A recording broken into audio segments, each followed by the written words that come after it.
Hi, guys. I am going to do a little bit of a brief check in just to make sure that I'm actually live this time. So, if you are with me, let me know. I'm going to post a comment in the chat box to kind of get us started. So, let me do one important thing here. I feel like my lens is a little messed up here. So let me do the thing that I do with my OCD. I have to. Okay, guys. So there we go. I feel like it's clear. So I want to use this time before all of you start signing on to start talking just a little bit about what I'm going to cover tonight. And then I also want to talk a little bit about unintentional versus intentional abuse. And this is something that is an actual thing. I had someone say to me one day, how is abuse unintentional? And so it took a while for me to explain that to this person. So I'm going to do that in today's or tonight's video, I should say. And hi, guys, I see you signing on. And then I'm going to go ahead and answer some of your questions in the chat box because it's been a while since we've done this. So let me go ahead and jump on. I see the right group SEO. He's saying hello to all. Hi there. Thanks so much for coming. Fairy Girl, hi Fairy Girl, and also Lady Can. Nice to see you guys. So I want to talk, I think, first about the subject matter, and then we can go ahead and jump into questions and so forth. So if you are new to the channel, I encourage you to go through the channel, watch some of the videos on parents. I know it can seem like I'm against parents or I have something against parents, and that is not what it is at all. One of the things I try to make sure that I say in all of my videos is that I love good parents.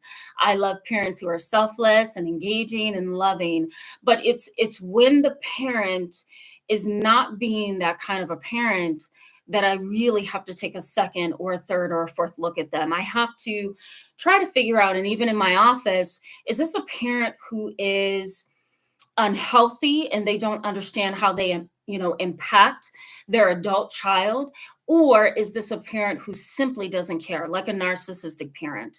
And I know the right group SEO, Fairy Girl, and I know Liberty Can, you guys are on my channel all the time, as well as a ton of you. And one of the things that I hear from your comments and so forth is that I don't have a supportive family system. I don't have a supportive parent. And I'm not sure I even understand what is going on in my own family. So a lot of my videos are centered on that. But it's nothing against parents. I want to debrief and add that disclaimer just so that you know. So what is intentional abuse? Well, I think it's easy for us to, categorize that's anything that's emotional, psychological, sexual, and even physical. And it can also be financial as well, right? Let's say, for example, you're relying on your family, your mom, your dad, your grandparents, whoever, to support you financially, but there's always something being held over your head, right? So you didn't pay me back that one time, or you only paid me half of what you borrowed from me, right? Or it could be your credit is not good, so I'm going to have to manage that for you. Whatever the case, financial abuse is something that involves getting money from a family member or a parent, and they're dangling something over your head in order to continue to give you financial support. That's financial abuse, and it happens all the time. You'd be surprised. It happens a lot in toxic and dysfunctional parent-child systems and families.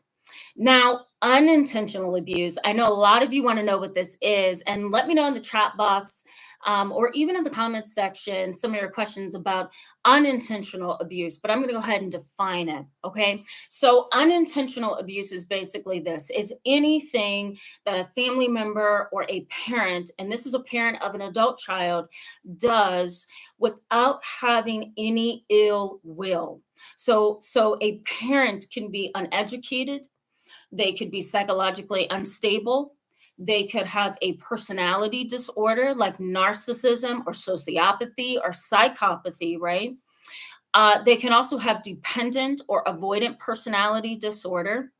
And they could also just be really selfish and entitled and not know that that is who they are. There are a lot of entitled parents in the world. And those are the kind of parents that are like the dance moms, from TLC, those moms who are really like just emotionally and psychologically bent on competition. Winning, superseding, right? Those kind of parents do not have what it takes to be a selfless, loving, compassionate parent.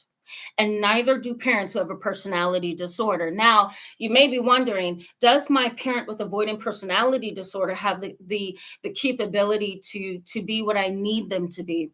Maybe, maybe not. I do a lot of videos on this channel, and I'm going to post them in the description box below for you so that you'll have them after this live chat. But there are a lot of parents, and I talk about it on my channel a lot, who have avoidant personality disorder that cannot be a psychologically or emotionally present parent, because the number one thing that dominates their life is dominating that parent-child relationship, and that's avoidance. An avoidant personality disorder is really hard to deal with, because the very thing they should be doing to heal, which is integrating, engaging, and talking about issues and being a part of other people and being a part of you as their adult child, they avoid. And so it's really hard to treat that avoidant parent. And that's the kind of parent that most likely is going to unintentionally abuse you in some fashion. Let me break here, guys, and get to the chat box, because I see you guys chatting here on the side. Welcome to the chat, Madame Paka. So I'm going to say Madam Paka. I hope I'm saying that right. I see you say, I actually got a new job. Hopefully me being out of the house more will create or give me and my family a healthier break from each other. Let me address that, please. I'm so glad you brought that up.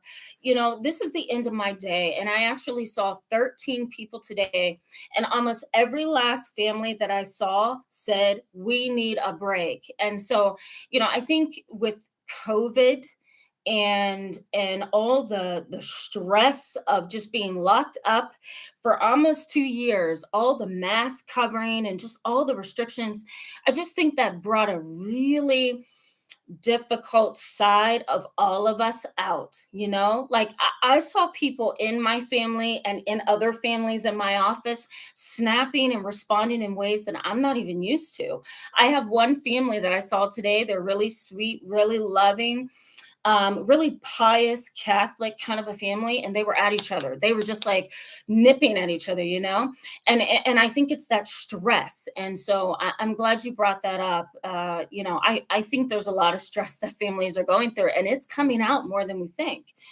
And that's the sad part, but thankfully there's less mask restrictions. You can get out now and do more activities, and summertime is coming up. The weather's getting a little bit warmer, so we can push our kids out the door, you know what I mean? And we can get some space and have some normalcy. I feel like we haven't had that in a while. Hello there. I see Fairy Girl. Let me address this, and welcome to the chat. The Hood Alchemist. I hope I'm saying that right. Hello, I see you. Fairy Girl says, let me see, what did she say? You say like staying in an abusive relationship. I think you're referring to what I said earlier. And please bring that back to me, Fairy Girl, because I want to address what you're saying. Let me go to Liberty Cam while I wait on Fairy Girl to clarify that. Liberty Cam says, or they snow the therapist while sitting in a session addressing your issues. The parent is laughing inside, knowing they gaslit you covertly into confused difficulty. Oh, yes. Thank you, Fairy Girl. I'm coming back to you. So, Liberty Can, I have to say,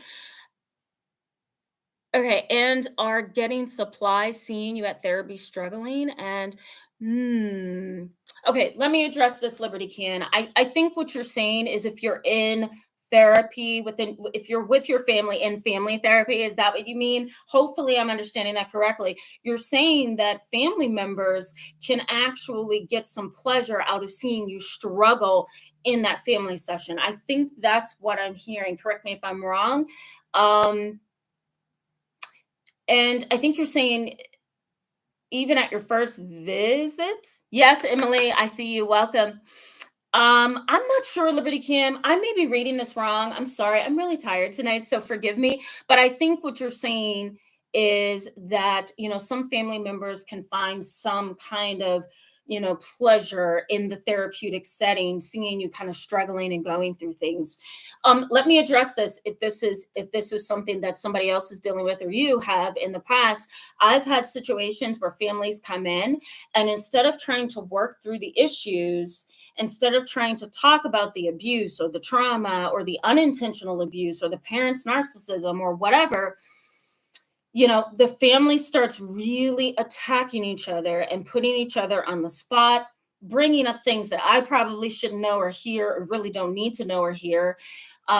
Some parents and families really struggle in family therapy and they go at each other. And I see you correct. I think you're trying to clarify, Liberty Cam.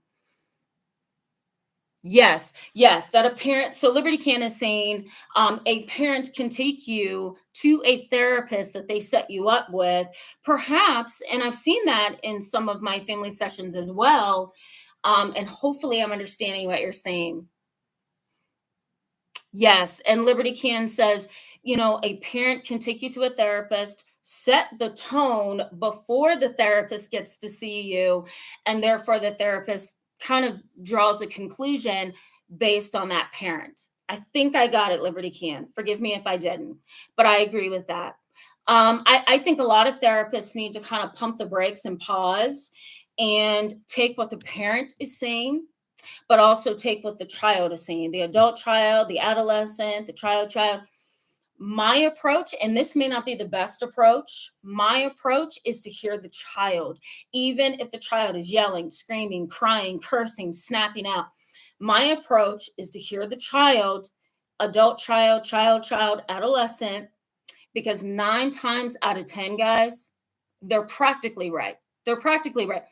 I don't have any kiddos, whether they're adult children, adolescents, or young children, who is way off. Like, I find that sometimes the children are more on than the parents sometimes. And it's because of how they're seeing life through their eyes versus that parent. So at Liberty Can, I'm sorry if you had to go through something like that, or if you know somebody who's gone through something like that. I think therapists really need to pump the brakes sometimes and look at the child and really focus on what that child is trying to say, whether that's verbally, emotionally, or just through cursing and profanity. Sometimes that's enough to hear exactly what's going on in that family system.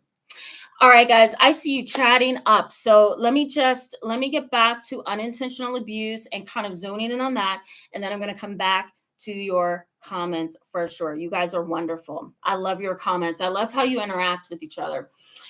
So let me highlight kind of where the unintentional abuse can lead your family system. So, in case you are just signing on, let me briefly explain to you that unintentional abuse is basically this: it's a parent who is abusing the child, but they are not aware of their patterns, their thought patterns, their emotional patterns, their reactions, right? Or their lack of reaction or reacting to things that negatively impacts the child, the teen, the adult child.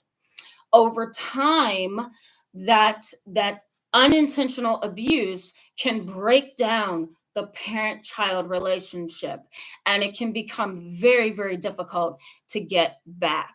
I have a lot of families who are going through this now, who have gone through it in the past, right? Who are having a really hard time figuring out, how do we pick up the pieces and become the family that we need to become? Because right now, my child isn't trusting me because of what I've done without being able to see what I have done. Okay. So parents who are like that, guys, you're going to see a couple of things. Now, the first thing that you are likely to see is a natural tendency towards competition. Sometimes parents who unintentionally abuse have their own hangups, their own self-esteem issues, their own psychological barriers, their own emotional barriers, which can then cause them to act in ways that's just not okay. Dance moms, for example, is the best example that I can think of right now, where there are parents who are really living through their children. They're getting their needs met by unintentionally harming their child. Maybe they don't know that they're pushing their kids a little bit too much, that they're being competitive, that they're envious, that they're teaching their children, you're better than everybody else. Maybe they don't know that, but in the end, it's going to backfire because that child is going to grow up, become an adult, look back on that perhaps, and really hold some kind of resentment. Something is going to happen in that parent child dynamic.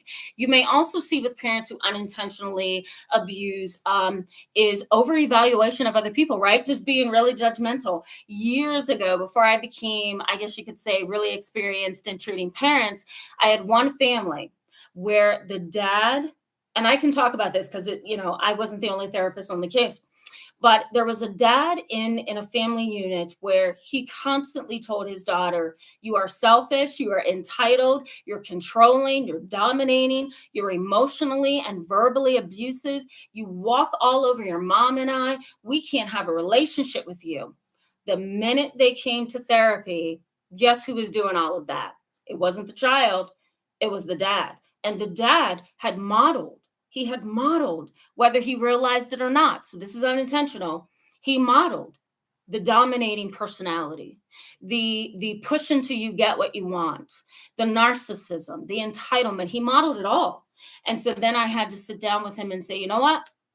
Everything that you don't like in your daughter is everything that you are. Everything that you are. He had no idea. And it was only when he pumped the brakes and stopped talking in the therapy session that we actually made some progress. And he was able to shine the mirror on himself. He saw that he was the issue, not the daughter. Let me go to the chat box, guys, because you guys are like commenting, and I want to be able to comment back.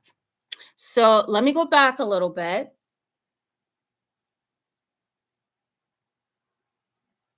Thank you, the right group SEO. Thank you for clarifying that for me.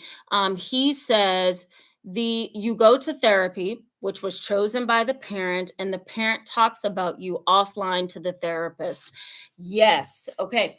So a situation like this may happen if the parent wants the therapist to go along with them. So they may call the therapist and say, I just want you to know that Bethany over there talks smart to us, disrespects us, is mean to us, it runs all over the rules in the home. I just want you to know, here's what she did the other day, or here's what she's been doing to us for years, or can you believe she actually did that? Those kind of parents I welcome because I get to see the dynamic.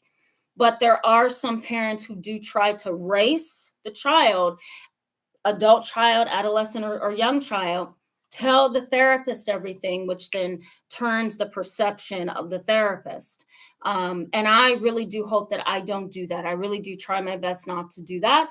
But some therapists do fall victim to that, unfortunately, right? Okay, so Fairy Girl says,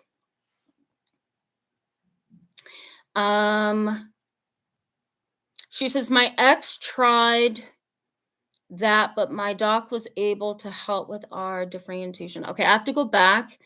Fairy Girl, I have to go back to see what you're talking about. I'm going to jump down to the Hood Chemist.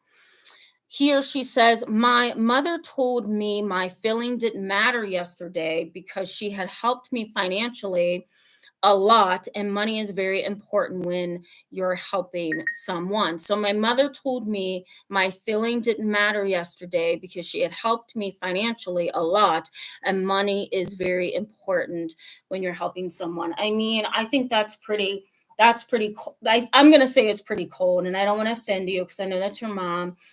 But it's kind of cold to say that, right? Like, your feelings don't matter.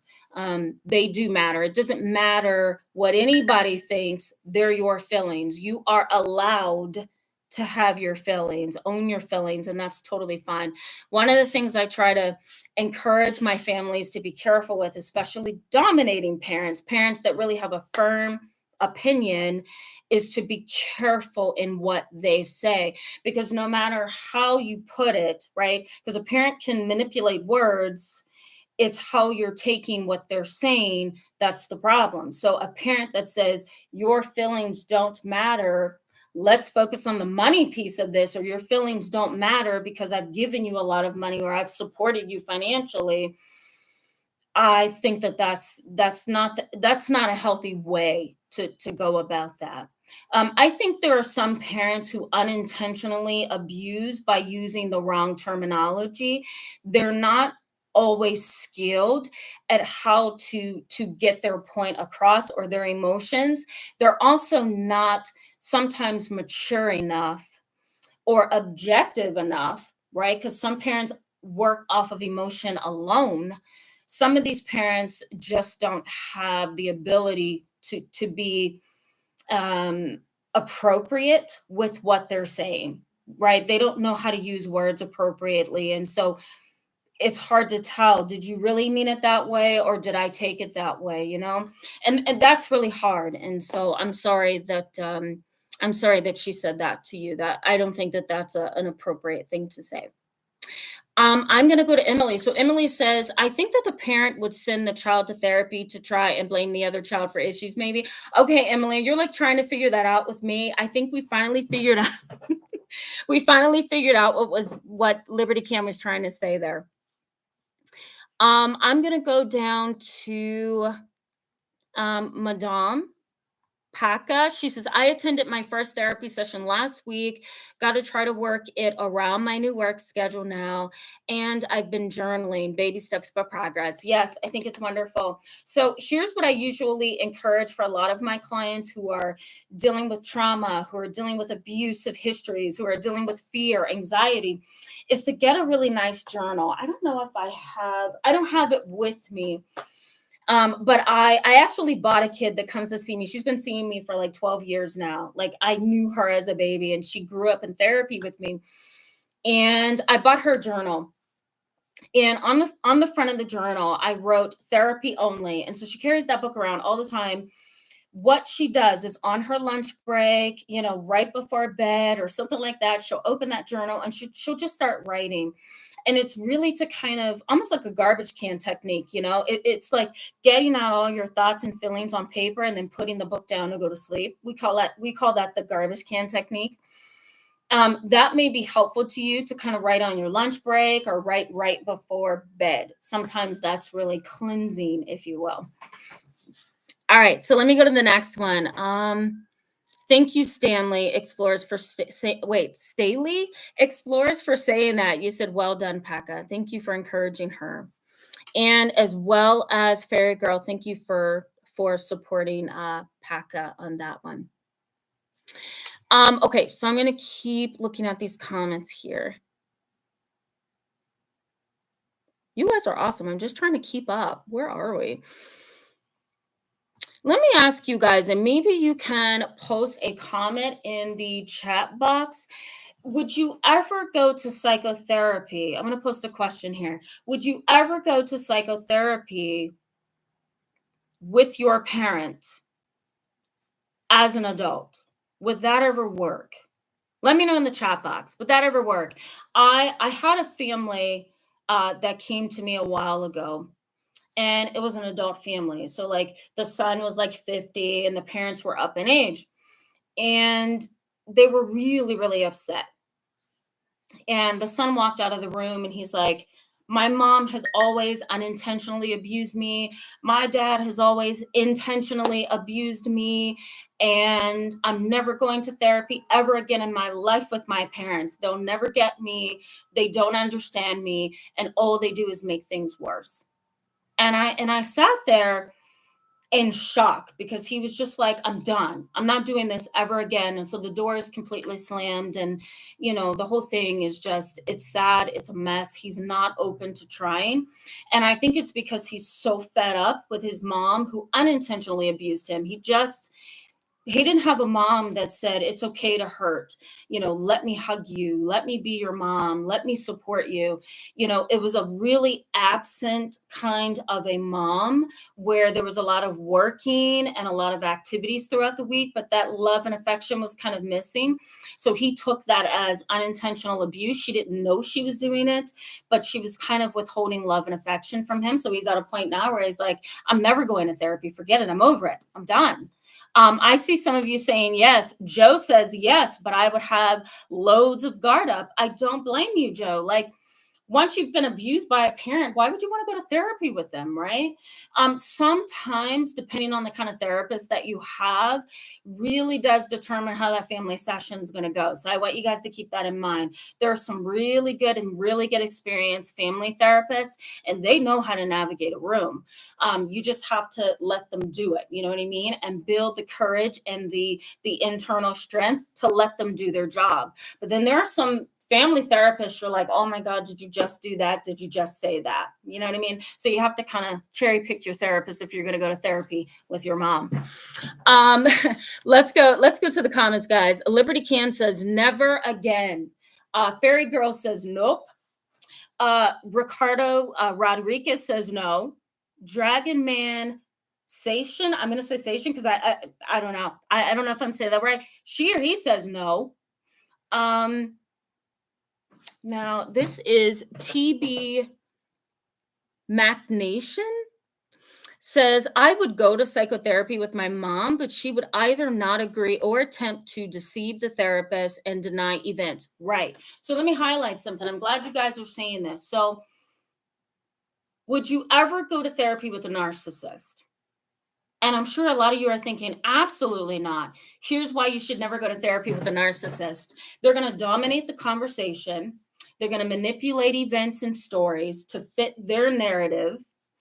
And their goal is to win over the therapist at that point. So it's almost like it's a chess match between you two. So let's say your mom is a narcissist or your dad, and you're in therapy with a brand new person who doesn't know your family dynamic, doesn't know how you and your parent, at the adult stage communicates. So the therapist is going to, if they're like me, they're going to sit back, take notes, and stir conversation and really observe, and then draw conclusions based on your interactions together. So the therapist is learning you, but your parent, your mom, your dad, or both are narcissists. We're not going to get anywhere in therapy because a narcissistic parent believes that they are 100% correct 100% of the time. They're also, again, going to play this chess. It's going to be this chess match and this ping pong game between the two of you because you're going to try to get the therapist to understand you, and the parent is most likely going to deny, minimize, gaslight, stonewall, and so then we're spinning in circles. We're not going anywhere. Like, we're stuck. So anytime I perceive a narcissistic parent or a narcissistic child, I'll throw that in there, an adult child, I try to find alternative ways that the family can interact and have conversations outside of therapy, because it doesn't make sense to have therapy with a narcissist. Like, you're not going to get anywhere. The only time a narcissist will go to psychotherapy is if they are legally threatened, or they're going to lose something that has something to do with their reputation, or there's some kind of ulterior motive. There has to be a reason for therapy for them most of the time. If you have a psychopathic or a sociopathic parent, the same thing is likely to happen. You're going to spin in circles. So for those of you who said no, absolutely not, I don't blame you. There's many reasons why you're probably saying no, but one good reason is the parent's a narcissist. Don't even bother going to psychotherapy. It's not even worth it at that point. I'm going to go to Emily Chloe, I'm so bad at this. I'm sorry. You say, can you do a quick rundown of CPTSD? I feel as though I may have it. Also, thank you for your help and care for people. I appreciate you. Thank you, Emily. So sweet. And thank you for being on the channel. I will go ahead and do a brief chronic PTSD rundown, or complex PTSD. So complex and chronic PTSD is basically this. I've had a series of events over time or I had one long standing event that I did not have the ability to cope with.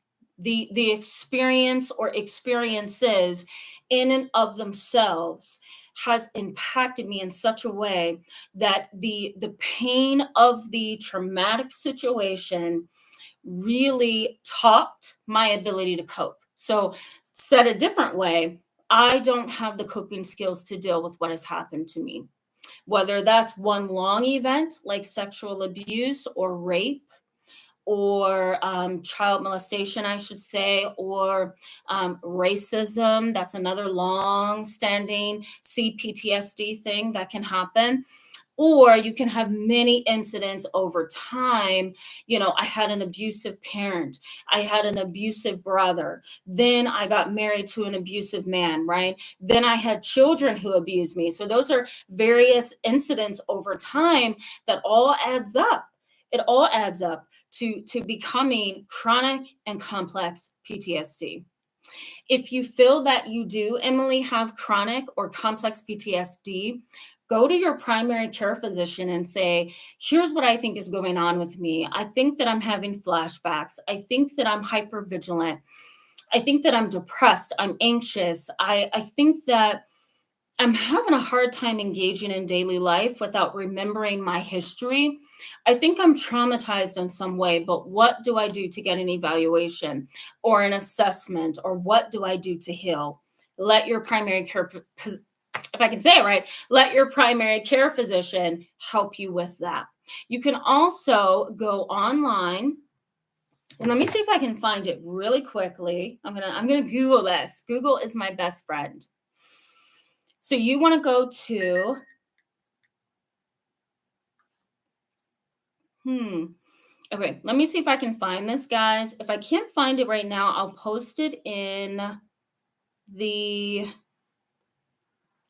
it in the description box below, and that way you can look it up yourself. Yeah, because I'm not seeing it. So I will post it in the description box, okay? And then that way, Emily, you know, you can have like a little bit of a template on what questions to ask to get you an evaluation for chronic PTSD or complex PTSD. All right, let me go back to the chat box. Emily Palmer, oops, whoa. I am so slow tonight, guys. You guys are really commenting here. Okay, Emily Palmer says, I've definitely been fed up with what has been going on, and something's telling me my mom wants me to believe it.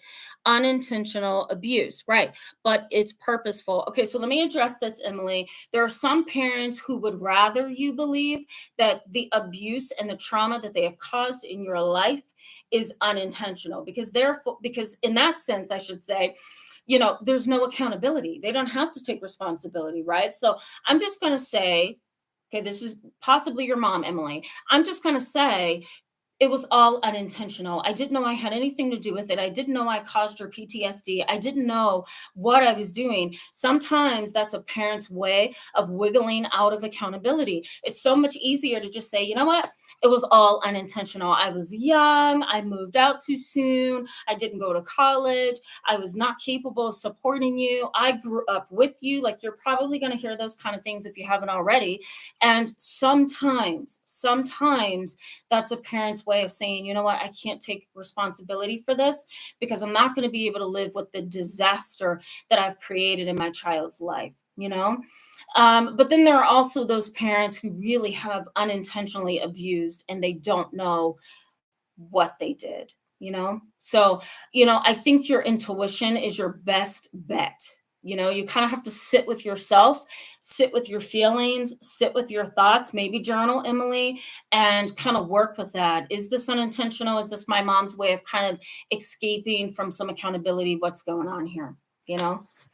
Um, so let's go to the next comment. The right group SEO says, I have to keep my distance, and I do not blame you. I advocate for that all the time on my channel.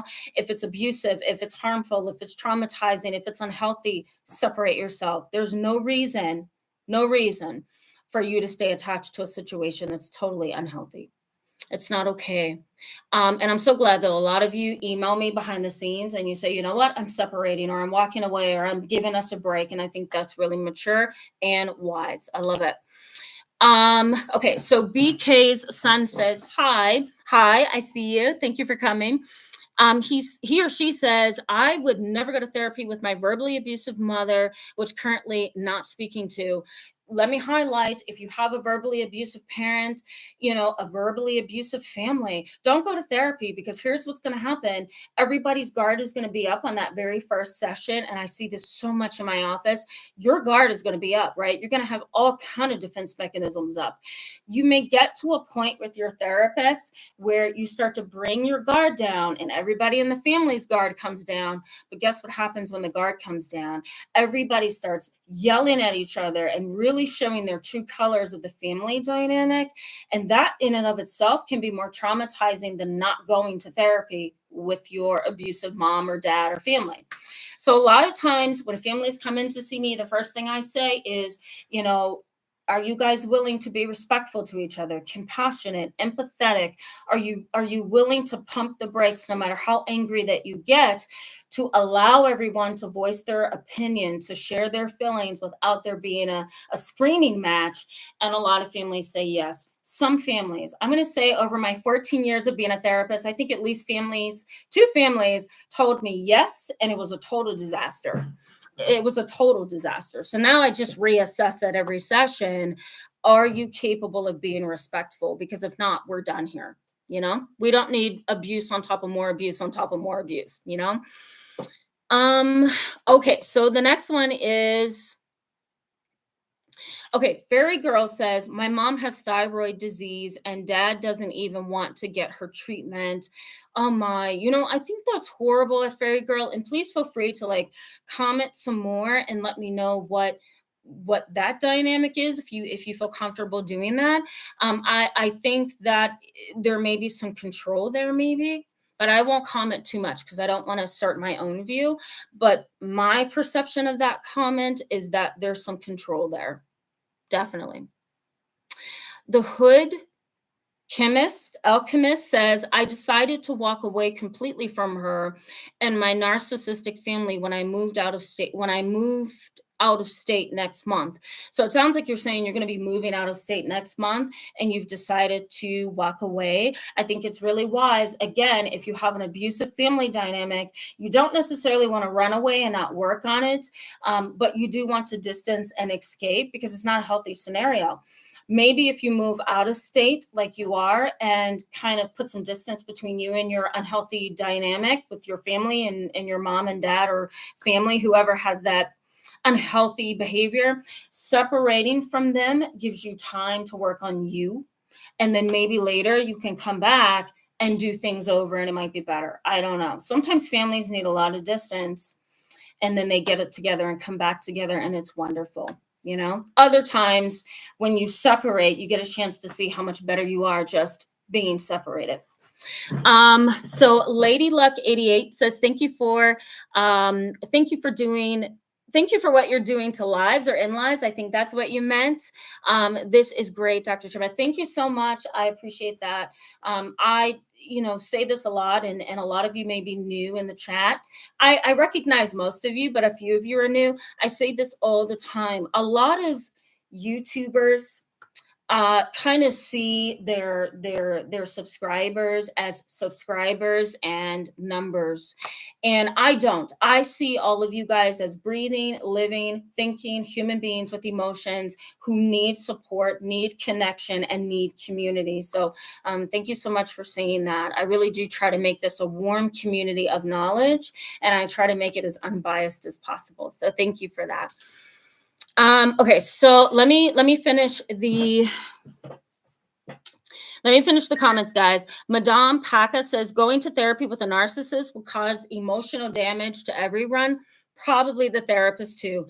Oh my God, yeah. So let me tell you, I think I've worked with at least 4 narcissists in my past as a therapist. And let me tell you, I would close the door after those clients would leave, the narcissistic ones, and I would just sit there like this in my office. And I would be like, what did I just see? You know what I mean? Like I would literally have the reaction of, can I see the rest of my clients today? Like what just happened? And it's because they're so emotionally draining. And when you're trying to do therapy with a narcissistic parent, a family member, even a narcissistic individual, it's like you just want to scream. What about this conversation do you not get? You know, but it's because they're so self-centered, and so they don't have the ability to be empathic. And so yeah, it would traumatize me, you know. I don't know how people see narcissists. Like there's some people that I highly respect who are in my current state, they're international, they're national, and they work specifically with narcissists. And I just look at them and I'm like, why would you even, why go to school for all those many years to work with narcissists? I don't get it. So I applaud them, but I can't. I can't. It's too much. It's traumatizing. Liberty Can says they are masters and they can do it all without saying anything. Hence, they're already talk to the therapist before you met them. Yeah, absolutely. They are masters at manipulation. I'll put it that way. They're also masters at manipulating the conversation in the session. You know, I've seen some narcissistic parents and family members who dominate. And I mean, they dominate, and they dominate in a way where I just sit there and I'm like, you know, click. I don't have a, oh, I usually sit like this sometimes, and I'm just like, when are we done? When are we done talking? Because I have things to say. I have things I want to give you to get better. And the narcissistic parent is just like soaking up all that opportunity to say things, bring up things that really have nothing to do with anything, judge their child, manipulate their child, manipulate the therapist. And if the scene in therapy is really good, they may break down and cry. We'll just add a theatrical crying spell in there. That tops everything off. Okay, so Fairy Girl says, I feel for docs having to navigate that minefield. Yeah, absolutely. Me too. And I highly respect and appreciate those therapists. And I know plenty of them. I really respect their ability to do it. I really do. I don't know how they do it, but I just think some people are called to be a therapist. Some people are like, this is not my thing, but I'm going to stick it out, and that's not really all that good to do. But I think there are also those people who are just inborn with skill. They're just good. You know, they went to school, they read the books, they get it, and they transfer it, and they're good. And those are those therapists who really get narcissists. I applaud them. Um, yes, you're welcome at Liberty Can. Ooh, the right group SEO says, thank you at Fairy Girl. Yeah, I love how you guys encourage each other, support each other. Emily Palmer says, yes, definitely. Thank you, Tamara. Yeah, you're welcome. Absolutely. Emily McClow says, crappy childhood Fairy Girl is awesome.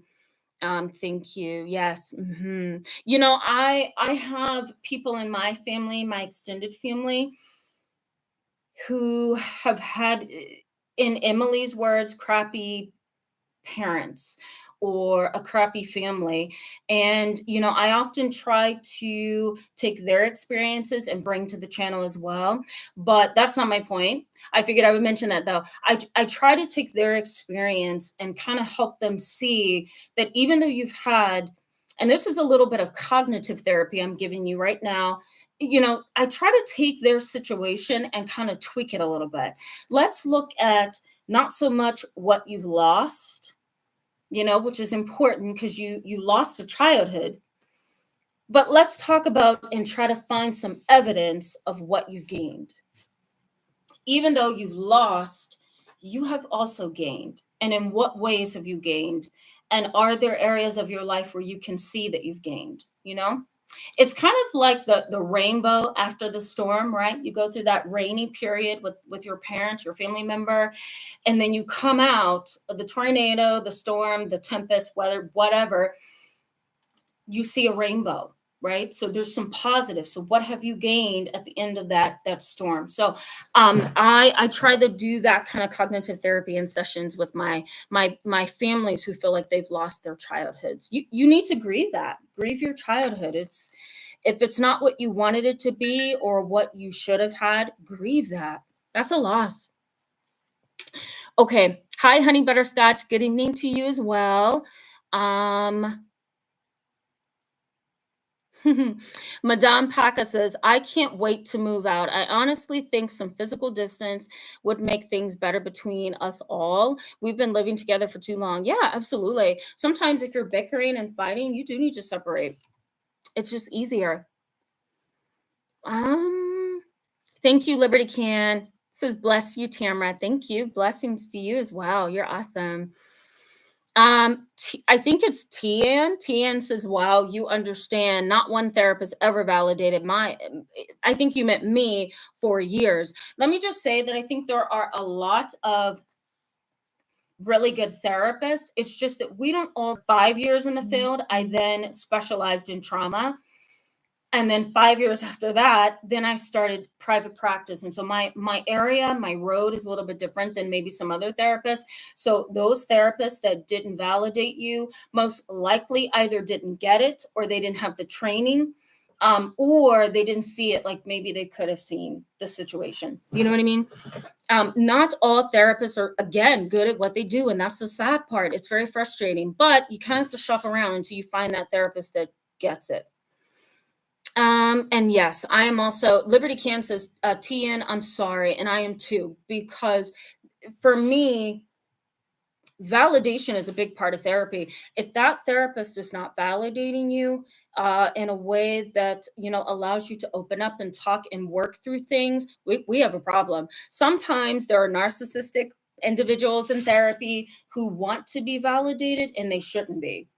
But there are also those individuals who need validation and should be, and the therapist misses it or doesn't understand or doesn't have the training, unfortunately. And so then you lose as the client, as the patient. Okay. Let's go through some of these comments, guys, because I want to be able to like tie up these loose ends in the comments, tie up the conversation about unintentional abuse of parents of adult children, and then wrap up for the night because we're 10 o'clock p.m. Eastern time. So the Hood Alchemist says, I began going through a spiritual awakening after a near-death experience from asthma, which my mother asked me about a phone bill as soon as I woke from the coma. So walking away is best. Yeah, it sounds like there's a lack of empathy. There's a lack of love and affection there. There's a lack of misunderstanding, and so I totally get that. I do. Like I'm not sure I would want to be connected with a parent that doesn't seem to understand. I need some sympathy right now. I need some empathy. Um Pop Not Soda. Oh my god, I love that screen name. That's so cool.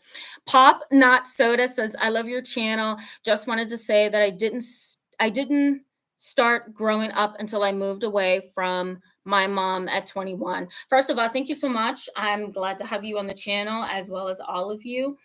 I think sometimes you do need to move out so you can grow up and mature, and sometimes move out so that you can look at your family and figure out, what did I just come out of? I have a lot of college students that I see as well, and they come in and they're like, oh my God, my family's a mess. What do I do? And so it's usually at 21, 20, 19, 18 that young adults say, you know what, something's wrong with my family. And that's good. It's reflection, and that's good. Drive home safe. Thank you, Liberty Can. I do 80 miles per hour. I really do. And sometimes when my brother's in the car with me, he's like, let me out, but I got to get home. You know what I mean? Let's see. Night. Bye, Liberty Can. I think you're signing off. I'm going to sign off here in like a minute. BK Sun says, thank you, Liberty Can. And thank you, Dr. Hill, for your love and concern. You're welcome. You're welcome. You're welcome. Thank you so much. The Right Group SEO. I will. Okay, I'm going to answer this. Night Charm says, she never says I love you, tells me there's no magic pill for everything. True, there is no magic pill for everything. However, that's not a good way to put it. Now, if you didn't see what I said at the very beginning of the chat, which is that some parents, say things because they don't have the proper skill to really say what they should say in an appropriate way, or say things in an appropriate way. And so it comes out in a very abusive, unhealthy way, you know? I encourage you to go back, watch this over again. I'm going to post it. I'm going to add some timestamps and all of that, and make sure that you guys can, what's the word I'm looking for, go back and watch this and kind of share some comments and things like that. Okay, so thank you so much, guys. Love you. Thank you so much. Blessings to all of you. You say the most wonderful things to me when I'm on live, when I'm behind the scenes, whatever. I'm just grateful for you. Thank you so much. Good night, everyone. I will see you in the next video. There's a really interesting one coming up on overly positive people. Stay tuned for that one. All right, guys, I'll see you soon. You're welcome, madame. You're welcome. I'm just looking at this before I sign off. Bye, Emily. Have a good night, guys.